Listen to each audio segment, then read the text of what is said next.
In this book, God and Evolution, the contributors and I, we wanted to focus on what we think are the central issues alive in the debate, both about Darwinism, about intelligent design, and about what's called theistic evolution. Everybody knows at an intuitive level that there's some kind of tension or some kind of conflict between what most people believe about God and what most people believe about Darwinian evolution, but it's often poorly defined. I mean, a lot of people spend a whole lot of time focused on these really detailed exegetical questions from Genesis 1 or something like that. I think, in fact, what you have to do is you have to look at the sort of central aspects of what it means to be a theist. What does theism mean? What does it entail? And what does the mainstream Neo-Darwinian theory of evolution claim and entail? If everyone's allowed to just sort of create private definitions of words in their heads, so that when I say evolution, what I mean is a purposeful teleological process of something that works itself out over time but that was present in the beginning, well, sure, theistic evolution, that's easy, right? Because I've just defined evolution in a totally theological and teleological sense. The problem is that you've got to focus on what the theorists themselves mean by the word evolution. It doesn't just mean change over time. It doesn't just mean common descent. It certainly doesn't mean this progressive or teleological idea like it meant, say, 150 years ago. When English speakers use the word evolution, they usually mean Neo-Darwinian evolution, which means that all the adaptive complexity you see is the result of random genetic mutations acted on by natural selection, and they mean that as an impersonal and purposeless process. So when they say random, that's not just some mathematical term that's perfectly compatible with a view of God's providence. They mean purposeless.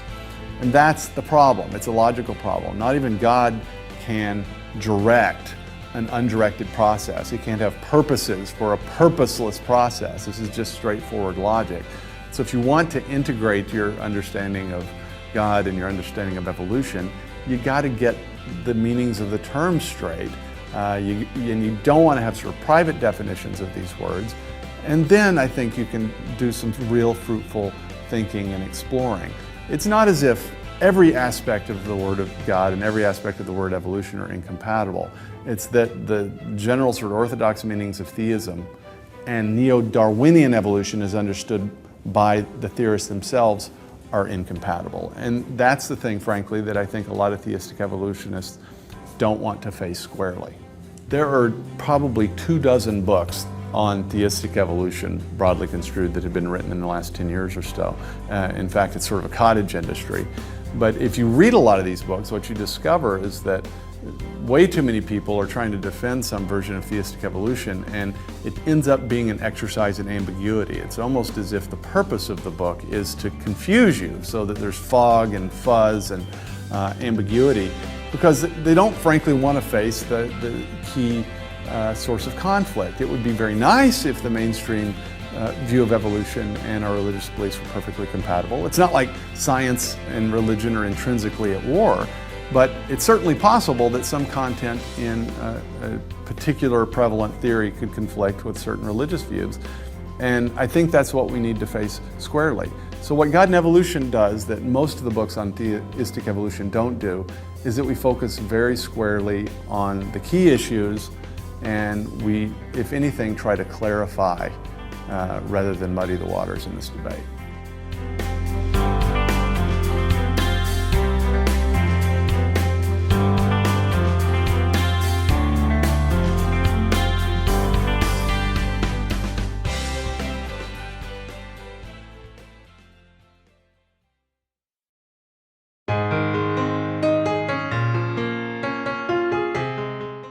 Some proponents of theistic evolution today try to argue that the Christian doctrine of creation is a secondary doctrine, and it's not very important to the Christian faith. All you need to do is believe in Jesus. You don't really need to have an understanding of God as creator. I say this is really a misreading of the Christian tradition from the very beginning. The idea that God is a creator and created all things and brought them all into existence out of nothing as part of his loving and intentional plan is really a foundational doctrine of what C.S. Lewis might call mere Christianity. And it wasn't a secondary doctrine at all. Now, this is to distinguish the Christian doctrine of creation from creationism, which is the more recent idea of trying to fit the biblical text into a certain reading of what science says, and to use the book of Genesis really as a science textbook, and more recently to argue that you have to believe and say that there were 6 24-hour days, or that the earth only existed for a few thousand years. I'd say that creationism is not a foundational Christian doctrine, but the doctrine of creation, of God as creator of everything and the guider of everything is. Now, again, you have theistic evolutionists like Carl Giberson in his book Saving Darwin saying that creation is just a secondary doctrine. But if you go back to the Christian tradition, you find the exact opposite. In fact, the Nicene Creed, which is accepted by all major branches of the Christian faith for something like almost 1,700 years, what does it start out saying? It's not about Jesus, it's talking about that Christians believe in one God the Father Almighty, creator of all things visible and invisible. Similarly, the early church father Irenaeus, when he began the second book of his book about refuting several heresies, he started not with the doctrine of Christ, but with what he called the most important topic, which was, again, God the Father Almighty, creator of all things. Now, why did the early Christians think that the doctrine of creation was so important? Well, I think they did because they realized that the rest of the Christian story of redemption really makes very little sense if you don't understand that God created things and that He created things good. And so you can't just have Jesus apart from the idea of God as a creator.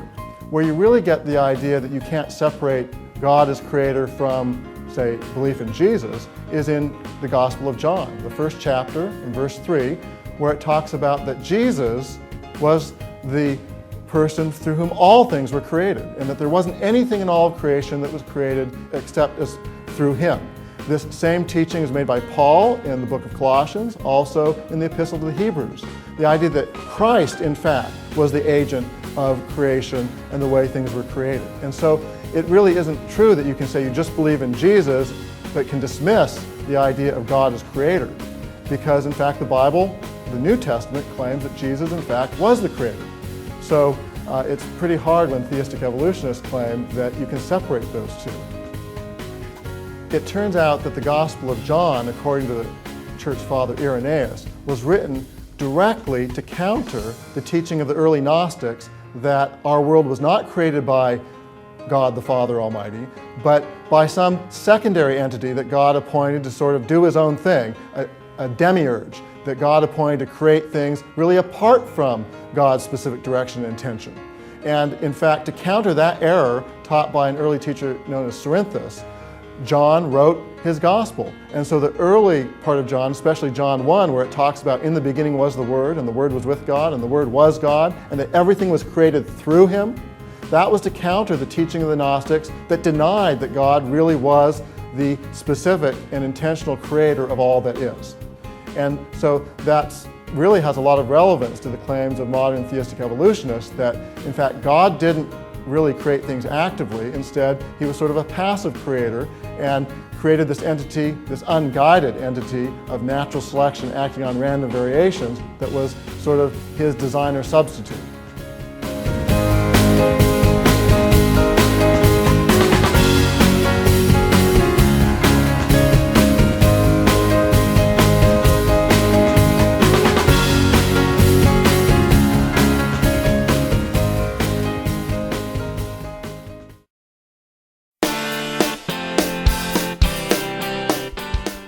It's amazing how much the debates in the early church foreshadow some of the modern debates over evolutionary theory. In the early church, you had really fierce opposition to the idea of God as creator. And this opposition came from two distinct groups. The first group were those that would be called maybe the Epicurean materialists. They were sort of the Richard Dawkins of their day. They thought that we were all just the product of blind collisions of atoms in motion, that there was no design, no intelligence behind things. You didn't require any intelligence to get the sort of finely tuned complexity we saw in nature. And against that, the early Christians, the early Christian teachers in the first centuries of the church really pushed back hard, pointing out that you really can't have the sort of finely tuned adaptations and complexity that you see throughout nature, the artistry that you see throughout nature, without intentional design and intelligence, that a blind process wouldn't create that. But then you had a second group in the early church that the early church fathers were very concerned about, that also argued against that God was the creator. And these were known as the Gnostics. Now the Gnostics claimed to be Christians, but they thought that the world was evil from the very beginning. And in order to distance that evil world from God, they basically said that God appointed another entity, a third party, known as the demiurge, to do the creation of the world. And that this demiurge acted really outside God's plan, doing its own thing. And so God wasn't responsible for what the demiurge was doing.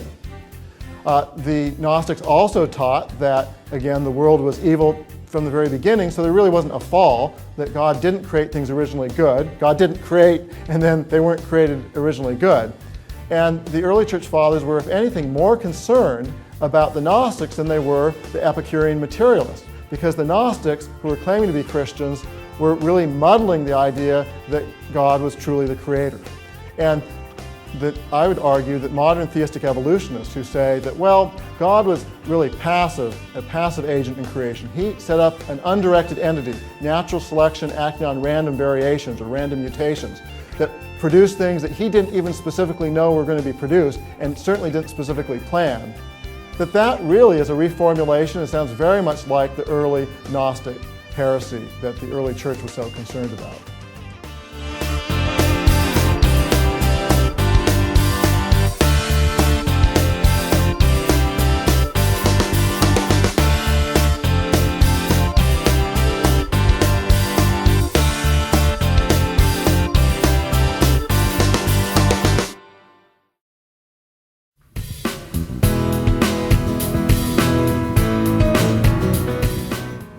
Darwin's theory raises three big questions for people of faith. Question number one is, was the history of life actually directed by God or not? Does God actually know how the history of evolution is going to turn out or not? Traditional monotheism says yes, God knew exactly what was going to happen and directed it. Modern Darwinian theory says the exact opposite. Modern Darwinian theory isn't just a theory that things changed over time, it's that things changed over time in an undirected process. That they were not directed and that the results could turn out completely differently if you rewound the tape of life and played it again, if life was taken on a videotape, that things would turn out completely differently. Instead of human beings, you could get big-brained dinosaurs or thinking clams, as some theistic evolutionists say. Well, that's pretty different than the traditional Christian or Jewish claim that God actually directed the history of life.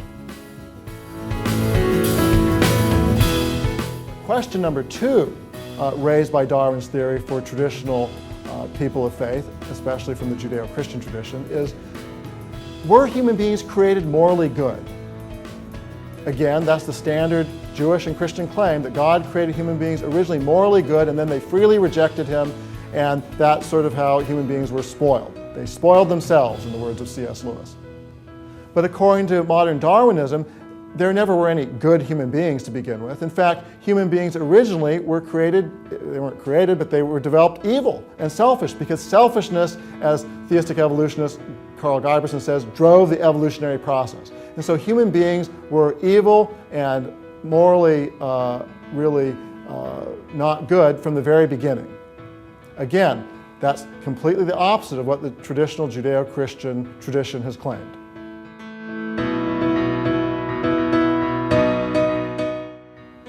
The third big question raised by Darwin's theory is whether there's any evidence of design in nature. The traditional claim by Jews and Christians for the past few thousand years is that nature provides evidence of God's intentional design, that you can see it. And this was something that Jews proclaimed, something that's in the Bible, something that Jesus, in fact, talks about in Matthew, where he points to the lilies of the field and rainfall and other things as actually telling us something and showing us something about the character of God. But again, modern evolutionary theory actually denies there's any direction to evolution. It's an undirected process. But even modern theistic evolutionists, to sort of try to square their theory with that, have to say that if there was direction, it's undetectable, and that especially in biology, you can't see it. So you have people like Francis Collins saying, well, maybe God did direct, but if he did direct things, he created it so it looked like a random and undirected process. So in this sort of view, God becomes a great cosmic trickster who tries to hide what he's doing. And so he creates a world that looks random and undirected, but through the subjective eyes of faith, we just have to trust that it was directed, even though it looks random and undirected. In a strange sort of way, these theistic evolutionists who deny that God's design is actually detectable in biology, these theistic evolutionists are even more anti-intelligent design than Darwinian atheists like Richard Dawkins. Richard Dawkins actually readily concedes that nature looks like it was designed. He says that biology is the study of complicated things that give the appearance of having been designed for a purpose. But he thinks that Darwinian evolution provides a way that you can understand things without having to pay attention to the clear evidence, the way things look as being designed. Well, then you get Francis Collins, who actually says, oh, no, no, no. Biology looks like it's filled with things that are undesigned, that things are the product of a random and undirected process. But we know subjectively, through the eyes of faith, that they must have been designed because we believe in God. Well, this is kind of interesting. Here you have Richard Dawkins claiming that things look designed but aren't, and theistic evolutionists claiming that things don't look designed but are. And so that's a really striking difference.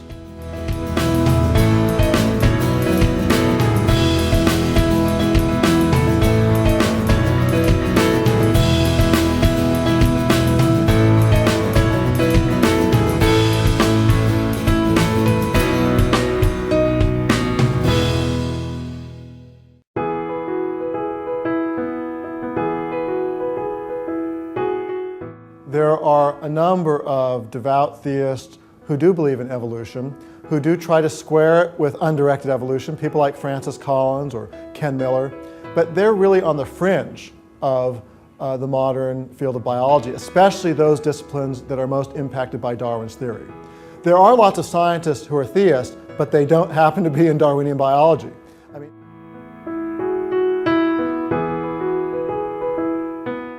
nearly 95% of biologists in the National Academy of Sciences say they are atheists or agnostics. Over 60% of all college biology faculty in America say they are atheists or agnostics. Nearly 90% of leading evolutionary scientists, according to a survey published in 2003, nearly 90% of leading evolutionary scientists say that they don't believe in God or that they reject the idea that life is after death, and they don't think that evolution is guided. So this idea that theistic evolution is a live option in the scientific community is really more a media myth than anything else.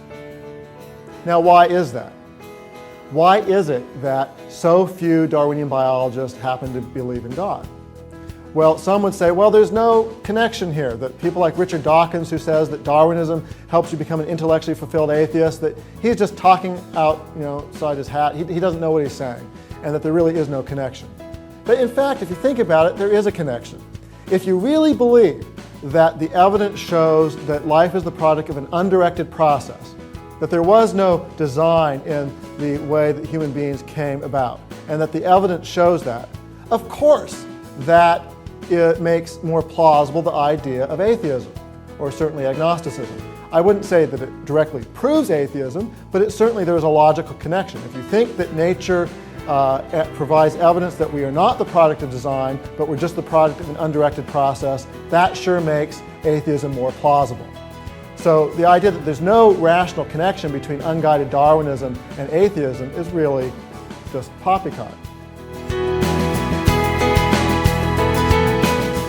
Second of all, you have people claim that Darwinism is the universal acid that cuts through not just traditional religious belief, but also traditional moral beliefs. And again, you have many theistic evolutionists saying, oh, this isn't true, Darwinism really doesn't have that impact. But in fact, if again you accept the Darwinian account of morality, it really does have a serious impact of how you view morals. According to Darwin's own account in The Descent of Man, morals developed through the same process of natural selection acting on random variations as everything else, as every other human trait. Well, if that's the case, then basically everything you see in nature, whether it be the maternal instinct, which might be good, or infanticide, which I would hope that most people would think is bad, were produced by the same evolutionary process. And so really, evolution doesn't give you a groundwork for saying that one is more natural or better than the other. They're both the products of this same process. And so if that's all there is, if your only standard is that things came about for their survival value, then who are we to criticize someone who is acting according to what they're programmed to be their survival value? And so it's very hard to say that one form of behavior is bad or good just based on Darwin's theory. Now, yes, you can say, well, there's some other transcendent theory by which we're judging these things, but that's the very thing that Darwinism denies. And so insofar as a theistic evolutionist says that, well, I can believe in traditional morality and Darwinism, they're really not fully believing in Darwinism. They're really rejecting the Darwinian account of morality. And in fact, that's what Francis Collins does. Francis Collins says, oh, he believes in Darwinism, but when it comes to morality, he makes very clear that he doesn't actually accept the Darwinian account of morality. So what you really find among the theistic evolutionists who claim that you can have Darwin and have your morality too, you can have your cake and eat it too, they're really not accepting Darwin's account of morality. And I think that's to their credit, but you need to recognize that they're carving out an exception that most Darwinian biologists, the vast majority of them, would not admit, because it's not a principled exception. Darwin's theory, by its very claims to be an all-encompassing explanation for how human beings came to be, and that both our moral beliefs and our behaviors are just as much the creature or the creation of unguided natural selection and survival of the fittest as anything else. And so for theistic evolutionists to ignore that is they're really making sort of special pleading. They're saying, well, we're just going to carve out and say that Darwinism to us means that it doesn't account for morality. Well, again, that's to their credit, but that's not Darwinism.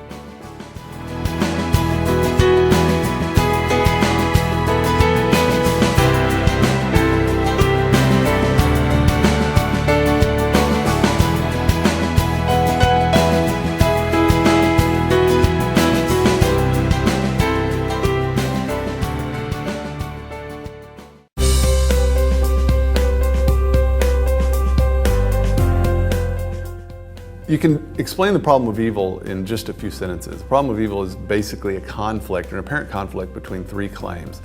God is wholly good, perfectly good. God is all-powerful or omnipotent, and there is evil in the world. Now, those might not seem like they conflict, but intuitively, there's at least a tension, because presumably if God is wholly good and all-powerful, then he would not create a world that has evil in it. That's the problem of evil in a nutshell. Many theistic evolutionists actually use Darwin's theory of evolution to try to solve the problem of evil. The argument basically goes this way. The traditional way of answering the problem of evil is the so-called free will defense. It basically says if God's going to create a world with agents like human beings that are free, then they have to be free to choose for or against the good. So what that means is that even God, though he's all-powerful and perfectly good, has a trade-off to be made. If he's going to create a world with free beings, then it has to have some evil in it. Theistic evolutionists often turn to the natural world itself and say, in the same way as God creates a world with free human beings, he wanted to create a world in its entirety that's free. So even the physical creation that's non-sentient and non-human in some sense is free. And so the point is, if God's going to create a world like that, then he's going to, at best, he would set up a process or mechanism that would do a lot of the sort of creating on his behalf. If that's the case, then there's going to be certain things that God simply can't do. He can't absolutely specify the end result of the things he's going to create. So they basically say, if God creates by the Darwinian mechanism, he may have done that because he wanted a creation that was free in some wider sense, not just free human beings, but the free creation. So we can attribute those evil things we see to the freedom that God has given to the created order rather than to God himself. Now, the problem with this explanation is that clearly the word freedom is being used very strangely here. I mean, it makes perfect sense to talk about human beings being free.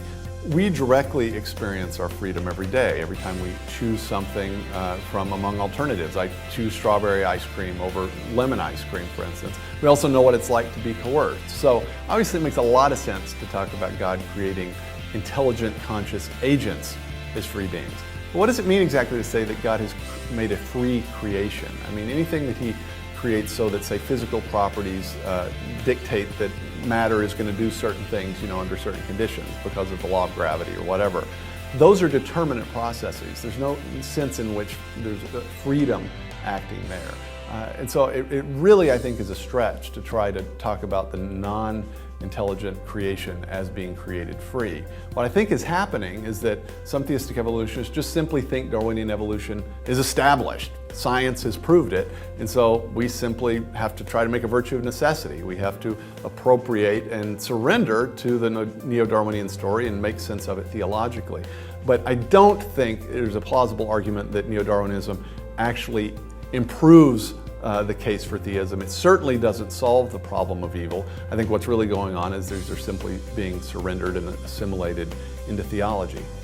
In fact, if anything, Neo-Darwinism makes the problem of evil more acute rather than less acute, because what the person is saying who advocates this is that God has delegated part of His creative activity, at least with respect to life, to a process which creates using mass death, so that through the death of millions and millions of members of a population or a species, adaptive complexity will slowly increase.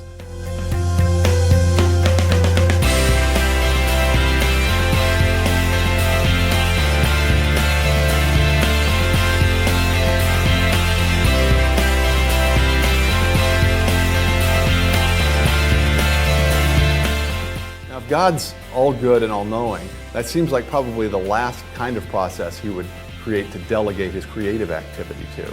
And so if anything, I think intuitively the Neo-Darwinian story, if it's true, makes the problem of evil more difficult to solve rather than less difficult.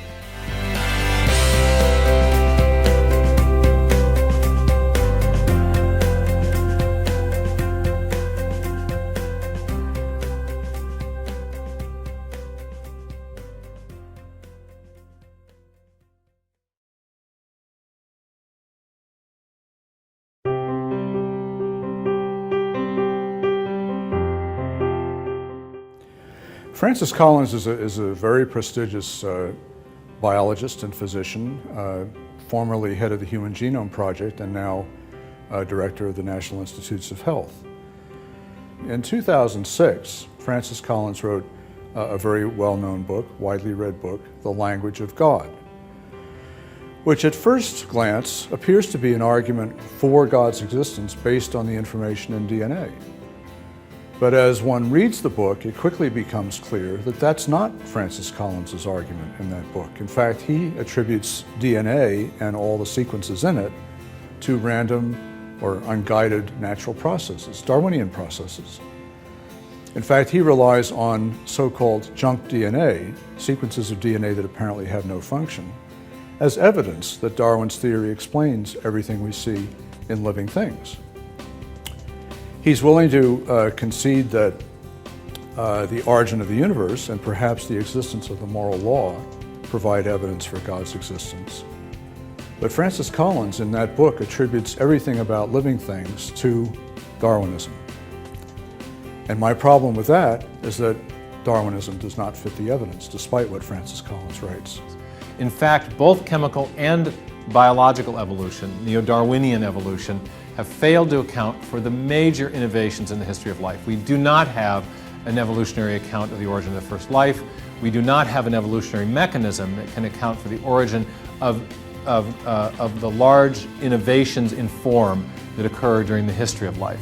The Darwinian mechanism doesn't account for the new genes and proteins, the new information you needed to build new forms of life, and it doesn't account for the origin of body plans. Francis Collins, who actually knows quite a bit about DNA, having been formerly head of the Human Genome Project, uses as one of his arguments for Darwinism that much of our DNA, if not most of it, is without function. That is, it's junk. He concedes that some of that apparently non-functional DNA has turned out or will turn out to have some function, but he still argues that most of it is non-functional and that this junk, this accumulation of garbage in our genome, is evidence that we are the result of unguided natural processes, that is Darwinian evolution. Francis Collins makes the junk DNA argument, or the supposed fact of junk DNA, that our chromosomes are replete with nonsensical sequences. The cornerstone of his argument in his book, The Language of God.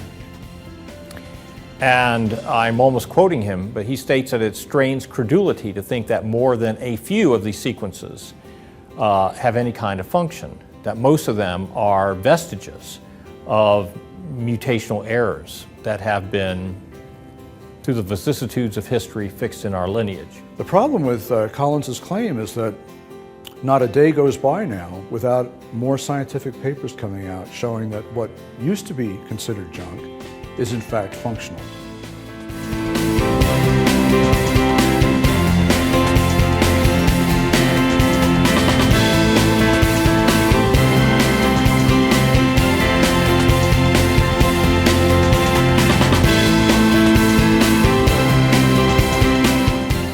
He has overlooked the now, I would say almost hundreds, if not thousands, of experimentally documented instances of functionality that have been discerned, detected for many of these sequences that he casually dismisses as being nonsensical. Collins himself, perhaps in his position as an administrator, has not kept up with the scientific literature. The scientific literature is providing abundant evidence that the whole notion of junk DNA is in fact a myth.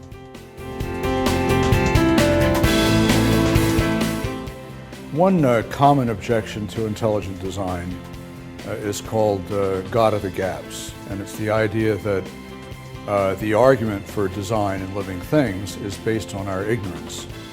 So when we see something that we can't explain with natural mechanisms, we just attribute it to design or God. Francis Collins makes this argument in his book, The Language of God, in 2006. The problem is intelligent design isn't that at all. It doesn't work that way. Intelligent design is the idea that we can infer from evidence in nature that some features of the world are better explained by an intelligent cause than by unguided natural processes. This includes some features of living things. So one cannot make a design inference based on ignorance. It's not an argument from ignorance, it's an argument from the evidence. If the evidence shows that we have a feature that we know from our experience is better explained by an intelligent cause than by unguided processes, then we are justified in inferring design. Ironically, Collins himself is using an of the gaps argument in his book, The Language of God, but it's not a God of the gaps argument, it's a Darwin of the gaps argument. And here's why. Collins sees things in living cells, in human cells, such as the apparent non-functionality of much of our DNA. And because he cannot come up with an explanation for that, he attributes it to Darwinian evolution.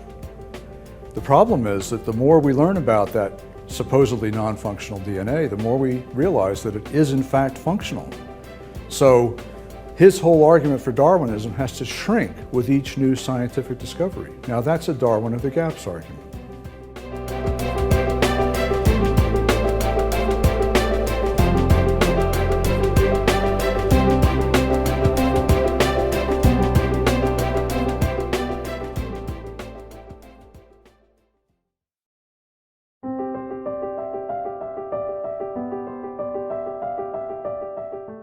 Dennis Lamrou, Darrell Falk, and many theistic evolutionists, or now they would prefer to be called evolutionary creationists, have said that if there is any evidence of intelligent design in the universe, it's all front-loaded from the beginning. There's no evidence of design occurring after the very beginning of the universe. And they use an illustration to convey their point. Lamrou talks about imagining that God is like a pool player who's got so much skill that with one shot he can knock all the balls into the table, on the billiards table in one go. And so it's not really clear exactly what he means there, but he seems to be envisioning some kind of front-end loaded design where all the design is put into the universe at the very beginning. And if that's what he means, there's one of two possibilities about what that could mean further. Either he means that there's information in the laws of nature that cause living things to arise inevitably from the first simple beginnings of the universe, or there's information in the configuration or arrangement of the elementary particles from the beginning, which is simply transmitted by the laws of nature, and that then produces living things. In the essay that I've written in the God and Evolution book, I've shown that neither of those two options really make sense. What we know about the laws of nature is that they don't generate information. They describe patterns of repetitive order. Sun up, sun down. Every time I drop an unsupported body, it will fall. We'll do that repeatedly, and therefore I describe such motions with, physicists describe such motions with the law of nature. So the laws of nature describe repeating patterns, not what you might call mantras, not messages. Here's another way to get a handle on why the laws of nature don't generate or create information. Imagine that you have a group of helicopters hovering above the Los Angeles Coliseum before a big football game. And then on cue, they all drop the paintballs down, and they splat on the football field below. And as you look from the stands, you realize that the paintballs spell out a message: "Go USC." Now you might be tempted to say, "Oh, look at how much information the law of gravity produced." But of course, it wasn't the law that produced the information. It was the specifically arranged formation of helicopters hovering above the stadium, which, if you had an even higher vantage point, would have also been spelling out "Go USC." In other words, the information was present in the initial configuration of the helicopters, what physicists call the initial conditions. So to talk about laws generating information is actually, it's incorrect. Laws may transmit information that is already there, but they don't generate information in the first place. So once we're clear on that, and then we think about Lamoureux's proposal or Falk's proposal that all the information is front-end loaded, then it's got to be not in the laws but in the initial conditions, the initial arrangement of the elementary particles just milliseconds after the Big Bang. The physicists think initially that there was a split second of time before particle formation, but at some point then there would have been particles, they would have been arranged in a certain way, and if Falk and Lamoureux's proposal is to have any scientific force, it must have been there in those initial conditions that the information was embedded to produce the first life. Now, I think it's demonstrable that that proposal doesn't work, and here's why. It has to do with the structure of DNA itself. Let's just ask ourselves a question. Because in order to explain the first life, you have to first explain the origin of the information necessary to produce a living cell, to produce the proteins, for example, that a cell needs to survive. So here's a question. Was there enough information in the elementary particles at the beginning of the universe to, under a law-governed system, produce the information necessary to produce the first life millions and millions of years later? I think it's clear that it wasn't. And the reason for that is the structure of DNA itself. If you look at the DNA molecule, you'll see that there are three different basic chemical subunits. You have bases, you have sugars, and you have phosphates. The sugars and phosphates form the backbone of the DNA molecule.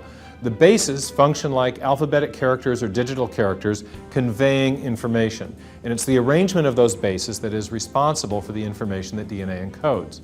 Now, as you examine the physical structure of the DNA molecule, it turns out that there are forces of chemical attraction that explain why the bases stick to the sugar-phosphate backbone. But there are no laws of chemical attraction that determine their sequencing. There's in fact no connections at all between the bases, and the same kind of chemical connection connects each one of the four bases, the information-bearing characters in the genetic code, to the backbone. So the chemistry doesn't determine the arrangement of the bases along the backbone of the molecule. I have an illustration that makes this clear. Imagine you've got a bunch of magnetic letters, you stick them to a metallic surface like a refrigerator. There is a force of attraction that explains why the letters stick to the refrigerator, but that force of attraction does not determine the arrangement of the letters that might spell out a message or alternately some gibberish. In fact, the information there always comes from an intelligent agent arranging the magnetic letters. Well, in the same way, there are no forces of attraction that determine the arrangement of the information-bearing bases in the DNA molecule. Now, if that's true of DNA, then what that means is that if you had all the necessary chemical constituents of DNA sitting in very favorable chemical circumstances, some kind of prebiotic soup, you still wouldn't have the information necessary to build the DNA molecule. But now let's take that back one step further.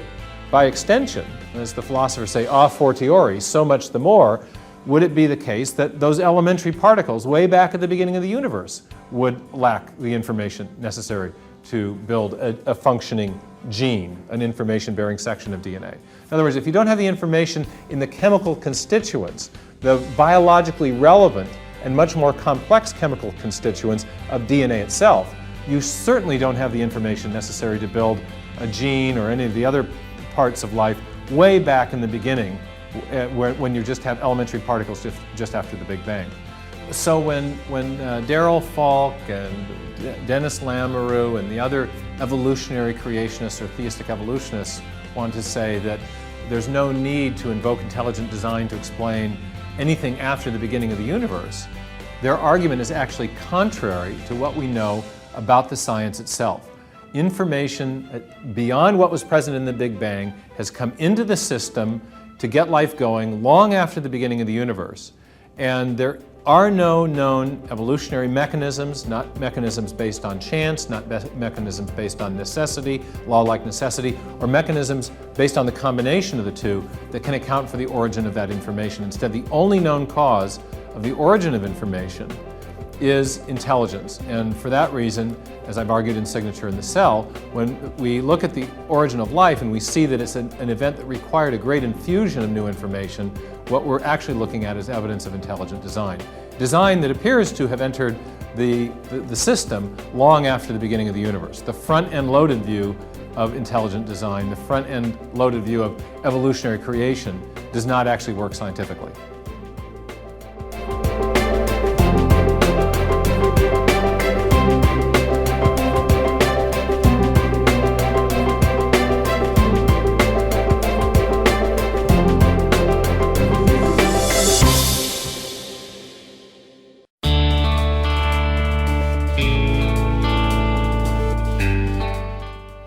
Many Catholics are actually somewhat confused about evolution. And when I've sort of asked in a non-scientific sampling, most Catholics think, well, the Church has no problem with evolution. You know, I remember something that Pope John Paul said in the 1990s, and that's really enough for them. More sort of careful studying type people realize that there's some kind of problem, but they often don't actually know what the Church's official position is. If you read the official literature, though, you read Pope Pius XII's encyclical from 1950, for instance, and theological commissions that have talked about evolution, it's clear that from the beginning, the Church has had serious concerns about Darwinian evolution, and that's the important distinction. We can't just talk about evolution vaguely, you know, as if we're talking about the age of the universe or change over time. It's the specifically Darwinian claim of random genetic mutations and natural selection. So a purposeless and unguided process, as it's normally defined. That's always been a problem for the Church. In fact, the Church explicitly says that's not the sort of thing we can believe. Catholics are free to entertain certainly various hypotheses about evolution, cosmic evolution, the idea that organisms share a common ancestor. But there's key Catholic claims that contradict with any kind of materialistic theory of evolution. First of all, that God had a specific plan and purpose in mind, not just for us, but for everyone. That God in some way specially acted in the creation of Adam and Eve, that all human beings are the descendants of Adam and Eve, who themselves freely sinned and fell from an original innocent state. Those are key Catholic doctrines, and any theory of evolution that contradicts that is going to be a theory of evolution that's contrary to the Catholic faith. That's what the church teaches. It's unfortunate that people don't know that more widely. But if you really study the issue, the church's counsel is actually quite clear.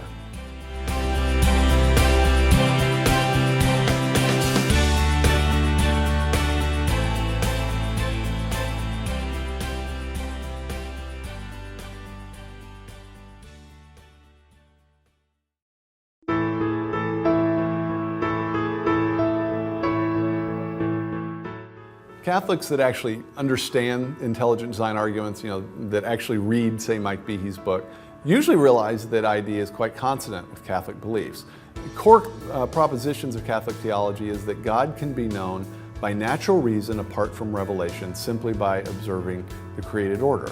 That doesn't mean we're going to learn everything we can about God by studying biology or astronomy, but it does say that the created order has these revelatory qualities.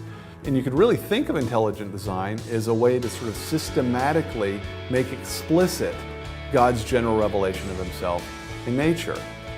The other thing is that Catholic theology has always maintained a very robust view of human reason. Certainly scientific reasoning and scientific methods are part of human reason, but that's not the only way we exercise our reason. We have moral knowledge and moral reasoning. We have philosophical knowledge and metaphysical knowledge and reasoning, all of which are part of the purview of human reason. Scientific reasoning is a part of that, but human reason is never to be reduced merely to science. So these are both themes, I think, that show that Catholic theology and ID are compatible. There are a few Catholic critics of intelligent design, and they often speak as if they represent Catholicism as a whole. But in most cases, I would say that these critics of ID are what I call uncharitable critics. That is, they tend not to actually read the intelligent design literature. They haven't read Steve Meyer or Bill Dembski or Mike Behe. And they tend to read what we're saying in the most uncharitable possible light. Some people hear Mike Behe's argument, in which he argues for the irreducible complexity of so-called molecular machines, and they'll say, well, see there, Behe is implying that organisms are just machines. Well, that's to completely misunderstand Behe's argument. Certain things, certain sort of subsystems in biology can be described as machines in the sense that they have a number of interacting parts that have to be put together in a certain way in order for the part to have a function. That's perfectly okay. In fact, biologists speak this way all the time. Thomas Aquinas and Aristotle spoke this way. But it doesn't follow that to describe something as like a machine or even as a machine in biology, that the organism itself is a machine or is just a machine. That just simply doesn't follow. So it's really important to look at the details of what ID people are arguing rather than sort of attribute to them some presumed philosophy of nature that they don't in fact hold.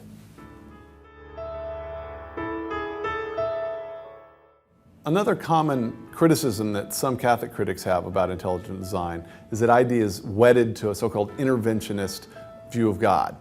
Now, there's a couple of things to be said about this. I mean, obviously the first thing is that Catholic theology is perfectly comfortable with God acting in a variety of different ways in the created order. God creates the world ex nihilo, from nothing, of course, in the beginning, but God can also act directly or primarily in the natural world. He calls Abraham to himself. He becomes incarnate as Jesus. He raises Jesus from the dead, changes water into wine. This is all just a piece of Catholic theology. So there's nothing problematic in saying that God could act directly in the created order in the history of life either. So there's nothing that's a problem in Catholic theology with suggesting that you could have a God acting directly. At the same time, it's not true that ID is connected to this specific picture of God. What intelligent design is basically an attempt at pattern recognition. ID argues that certain patterns in nature are best explained as the result of an intelligent agent. But that's not the same thing as saying when and exactly how an intelligent agent works in nature. It may be that God implemented his design in a variety of different ways, through secondary causes at the Big Bang or something like that. That's really an open question. ID is primarily concerned with detecting the effects of intelligence rather than focusing on the specific locations within the created order where God has acted directly. That's a really important distinction to keep in mind. Some Catholic intellectuals find it strange that ID theorists often argue that intelligent design is science. They actually do this for three really good reasons. The first reason design theorists argue that intelligent design is science is that any definition of science realistic enough and liberal enough to include all the stuff we consider to be science, so theories of origin of the universe, origin of life, historical theories like biological evolution, is going to be broad enough to include arguments for intelligent design. Remember, any argument for ID, at least in biology, is usually a competitor to a Darwinian explanation for explaining the same set of biological facts. You can't make one of those explanations philosophy and the other science and still be consistent. The second reason is that intelligent design focuses on evidence from the natural sciences. We're not talking about the nature of knowledge or the nature of God or something like that. We're talking about features in biology or astronomy or cosmology.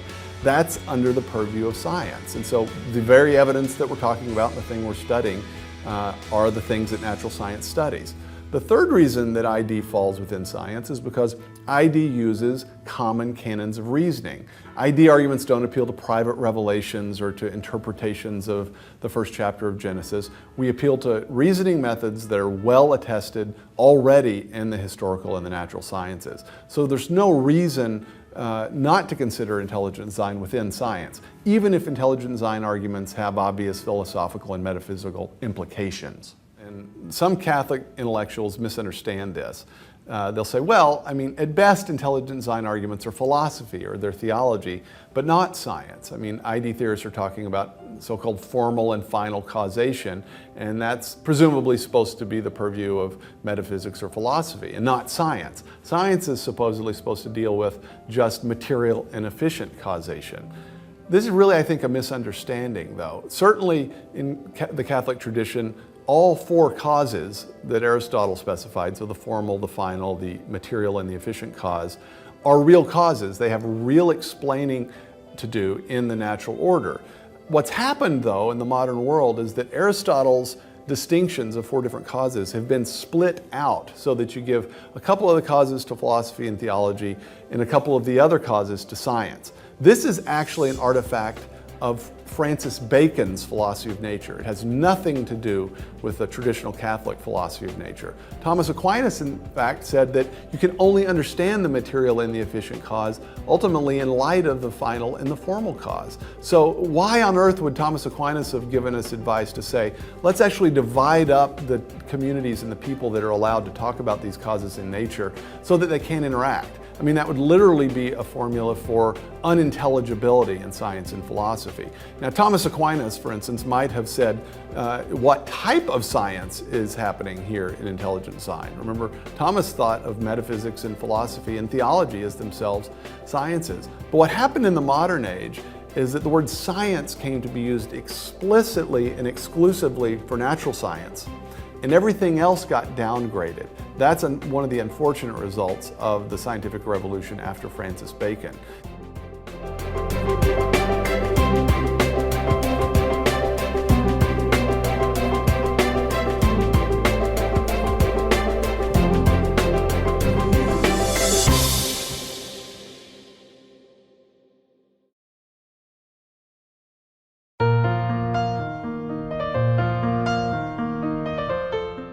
Sometimes it's claimed that only Christians, fundamentalist Christians, this great bogeyman, have a problem with Darwinism. As a sociological matter, that's not true, and I say that as someone who knows the Orthodox Jewish community very well.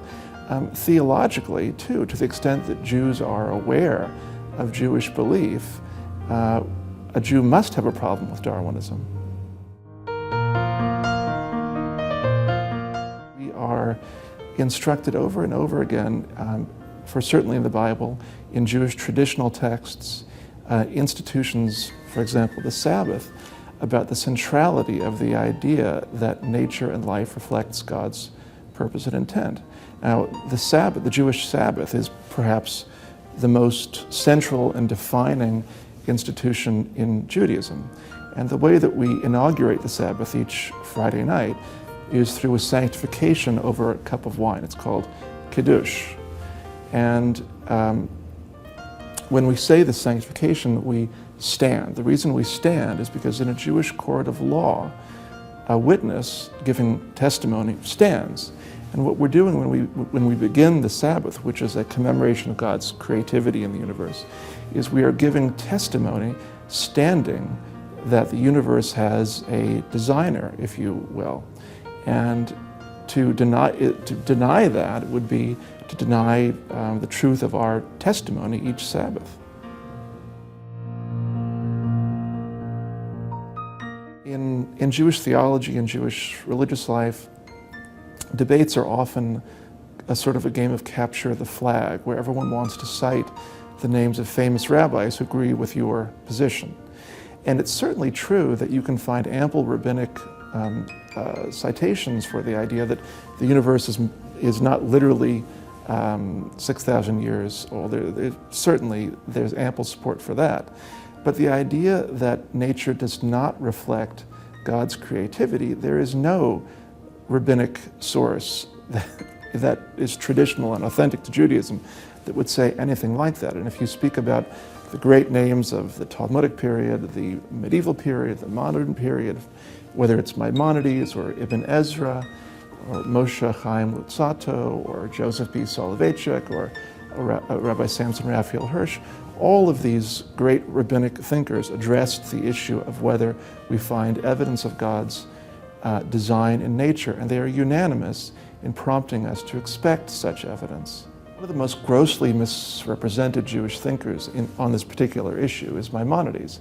So you have someone like Leon Wieseltier, who's the literary editor of the New Republic, who wrote a piece not so long ago trying to claim Maimonides as a sort of proto-Darwinist, and he cited the famous 25th chapter of the second volume of the Guide of the Perplexed, but he reads only the first part of it and really egregiously distorts what Maimonides was saying. What people like Wieseltier say is that Maimonides was comfortable with any kind of allegorization of creation that you want, that you can take allegory as far as you please, and that's not true. When he gets to the end of that chapter in the Guide of the Perplexed, he says very clearly that there are limits to how much we can fool around with the idea of creation.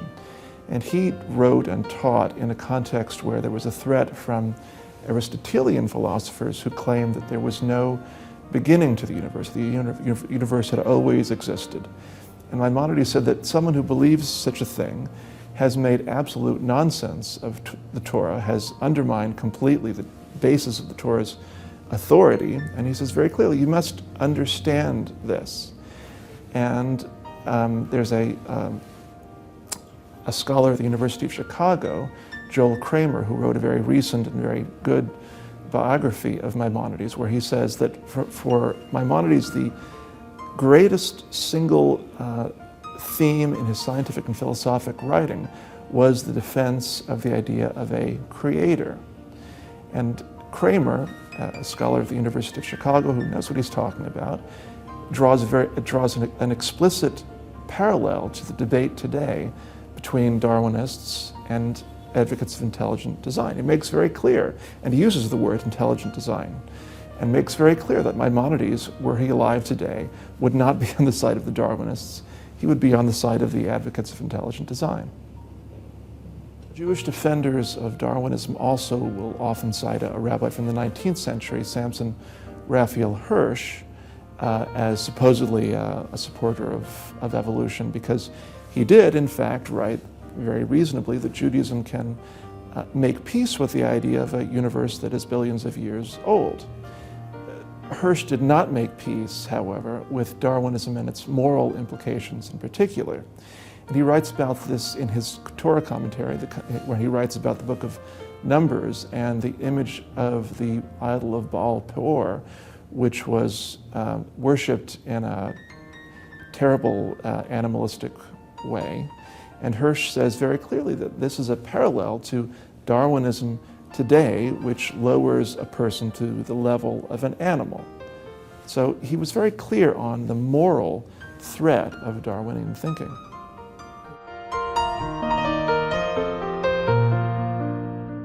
In classical rabbinic literature, in the Talmud, there's a name for a heretic that comes up over and over again. It's called an Epicurus. Literally, it means an Epicurean. In the Talmud, it says that such a person has no share in the world to come, meaning has no share in the blessing of an afterlife following death. And what's so serious about that? Well, Rabbi Yehuda Halevi, who wrote a famous theological disputation called the Kuzari, defined an Epicurean, an Epicurus, as someone who denies the evidence of God's creativity in nature. This is the classic word, the classic concept for a heretic in Judaism. So it's a very serious thing to take the side of Epicurus, the great ancient Greek philosopher, who said that nature is governed by an entirely material process, governed by chance. That is the very opposite of what Judaism says. There's a tremendous parallel between this idea in Judaism of an Epicurus, an Epicurean, a heretic on the one hand, and Darwinian atheism today. And one of the aphorisms in the Mishnah, in a tractate called Pirkei Avot, the chapters of the Fathers, says that we are obliged to know how to answer an Epicurus. We have to know how to refute a heretic. And so Jews are under a very serious obligation today to know how to respond intelligently to an atheist, to a Darwinian, to a modern day Epicurean.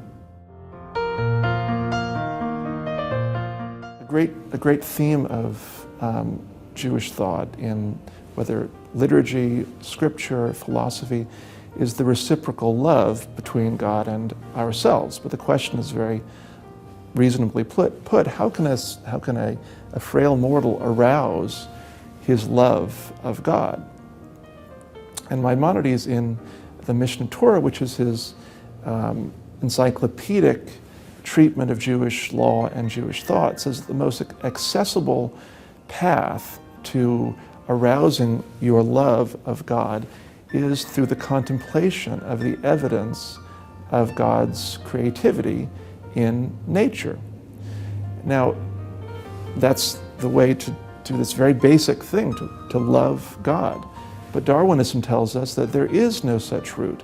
There is no evidence of God's creativity in nature, and so therefore that route is closed to us.